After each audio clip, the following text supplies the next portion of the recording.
Time now here on Kiwi is 9:37. Paul Liebrandt is on the cutting edge. He's doing something with food that you really didn't see get done before. You don't know if it's good or bad because you've never had anything like it before. It takes one person to put it out there. Somebody's got to go first. Yeah, it is food. I have no comments. Screening at the New Zealand International Film Festival is a documentary called A Matter of Taste. It follows chef Paul Liebrandt, who in 2000 was awarded 3 stars by the New York Times. At 24, he was the youngest to receive such acclaim. But then after September 11th, things kind of changed. Styles kind of changed and he fell out of favour. Well, this documentary is a rare insight into the cutthroat world of chefs and cooking and New York City and all that. A Matter of Taste charts Paul's struggles over the next decade. Expat Kiwi Sally Rowe is the director behind it all, and she joins me on the line here this morning, funnily enough, in New Zealand. G'day there, Sally. Hi, Glenn. How you doing? I'm doing really well. And Pretty cold down here, though. Yeah, I bet it's not snowing at your place, is it? Yeah. It is. Crikey dick. Yeah. Crikey. Now, this is your first film. It is. As director, and this was also at the South by Southwest Film Festival. How did it go there? Oh, it went really well. We had our world premiere at South by Southwest in Austin, Texas. And wonderful place to do it. Yeah, it was really fun, and Paul came, and some of the other people in the film came, and we ate some good barbecue and had a really good time in Texas. Now, the description of the film gives us some clues about how long this has taken, because over the next decade, you documented this. Did you follow Paul right from 2000? No, actually, I ate at Atlas, where he initially got his 3 stars in 2000 and was taken by what he was doing and how talented he was and how young he was. And nobody at that time in the States was actually making that kind of food. And describe the food to us. Paul's flavour combinations and the textures of the ingredients that he uses are really thought-provoking, and you have to think about what you're eating. You can't just sort of gobble it up and keep talking. You have to pause and think, and it's really interesting. And he's a really talented young guy still.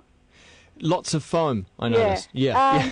Well, like Paul, it's like a spoomer, and when Paul does it, it tastes like the sea, or it tastes like a vegetable that he's trying to give you just a hint or a waft of something really delicious, and it's really elegant food. So he's kind of like, he's always been ahead of his time, and even like, because we filmed him for about 9.5 years, and still in New York, he's still like at that cutting edge, and it's taken this long for kind of the press and the public to kind of catch up with him too. But tell us about those beginnings. So 3 stars. I mean, it's not 5 stars, is it? How significant is 3 stars? Well, the New York Times gives 4 stars. That's its highest rating. Okay. And but Paul was the youngest at 24 to get 3 stars, and he still is. Yeah.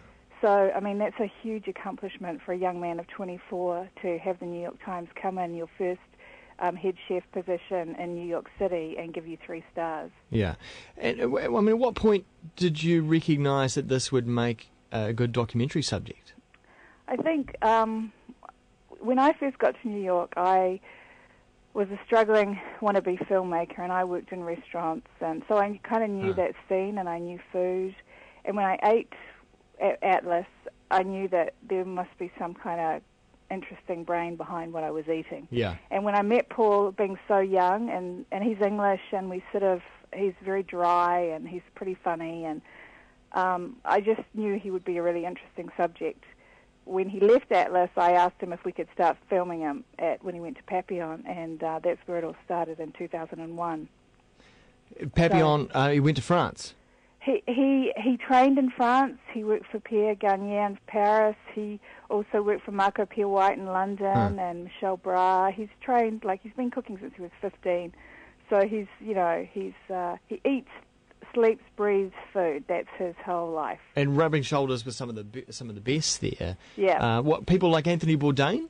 Well, Anthony Bourdain is not high, like Paul's haute cuisine, he's high end. Right. Anthony Bourdain was at Layel, and that was sort of a great French bistro, but it was never high-end food. So Paul knows him, we know him, who he is, but it's a different kind of world. But I love Anthony's show, it's great. Yeah. And following them over that time, you would have got to see all kind of facets of his personality. Yes. Including the notorious temper that chefs have. Well, we show one scene where Paul gets pissed off in the film. Yeah. But it's not... It's not the norm?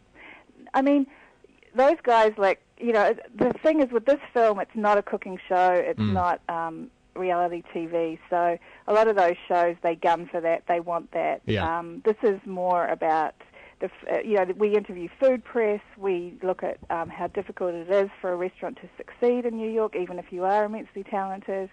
Because it's like the fashion, right? It's like, what's her name says, one day you're in, next day you're out, right? Yeah. And you can be really, really talented, but if you don't have a PR person that can push, and you're constantly in the media, and you're on everybody's lips. Isn't it amazing? This is like another world. I mean, I mean, people go to restaurants and they have some food and then they leave again, but there's another whole world going on in there in the background, and you're talking about a chef requiring a PR person. Yep. Amazing. Do. I mean, that's amazing. I mean, we think about celebrities and movie stars and voice actors requiring PR people, but a chef. Yep, they do. I mean, especially at that high level, they need somebody to keep their name out in the public and keep their restaurant out there, because especially in New York, there's always it's like anything that you do at a high level, you have to have somebody talking about you constantly, because there's 10 guys behind waiting to jump into your spot if you lag. Yeah. You see, obviously, also the personal aspects to Paul's life as well. And is there a struggle between doing his professional work and family as well? Yeah, I mean, Paul, you see that in the film when he was 24, and then we filmed till when he was 33, nearly 34. So you see him grow personally, and a lot of chefs, they are working long hours, especially in high-end restaurants, and it's very hard to have a personal life outside of the kitchen. So you get to glimpse that side of it as well. But the film could have, we could have made, it could be about an artist or a musician, or it just so happened that it was about a chef, and we started filming before the whole sort of food craze started too. So it's interesting to see that all come up in the media world as well. Yeah, I suppose it has been since then, hasn't it? Yeah. The advent of the celebrity TV chef. Yeah. And you do often hear that as well. Just getting back to this so-called temper thing that chefs have. That if most restaurants were like Gordon Ramsay going off his head all the time, nothing would get done, and you wouldn't have any staff, right? Right.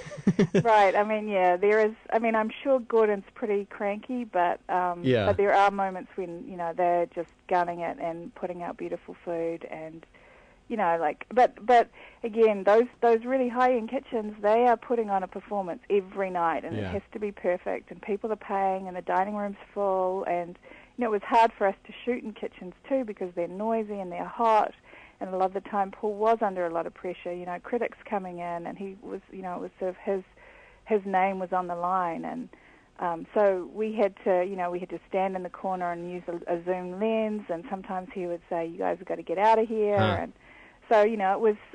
There were times when we were filming that it was pretty tough too for us. And now, obviously, I mean, everything's got to come to an end. You've got to put the documentary together, and it's got to be seen. Yeah. Do you miss being part of that lifestyle now? I go to Corton as often as I can afford it, and every time I go there and I sit and I look, because it's constantly changing. His food's always progressing, and I'm like, damn, where's my camera? I still wish I was sometimes. But no, you gotta finish it and put it out there into the world. So we're really happy that and it's really great coming back to New Zealand, and the New Zealand Film Festival has been really great. It's world class. They've got some great films showing at the moment. And you get snow as well. Yeah, which is a bit of a bonus. So, yeah. And what are you working on next? I have a couple of projects, but sort of swirling around, but nothing really worth mentioning, because I'm still trying to get this one finally. Probably by the end of the year, it'll be fully out there. And we did sell it to HBO in the States, which is really great. Yeah. Oh, that's So that was a big relief for us. that's awesome to hear. Yeah. And because it's got that international appeal, obviously. Yeah. It is screening today. It's screening tonight at Sky City Theatre in Auckland at 6:15. And then tomorrow. And tomorrow, 11:45 at Sky City. Will it be AM. Will it be around the country in some parts as Yeah, well? and it's going to be in Wellington on Sunday, July 31st at 4 p.m. at Paramount Theatre, and Monday, August 1st at 11 a.m. at Paramount Theatre in Wellington. Great. All those times and tickets can be booked up at nzff.co.nz. Sally Rowe, Yeah, thank you, Glenn. thank you so much. Yay. Great doco. Cheers. Thank you. That's Sally Rowe, director of A Matter of Taste.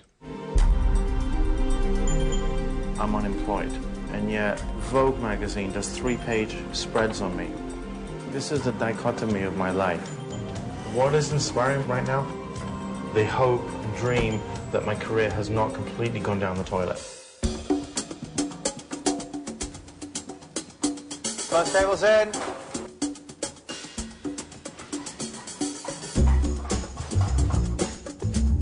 I will not be happy until I achieve what I came to this country to achieve.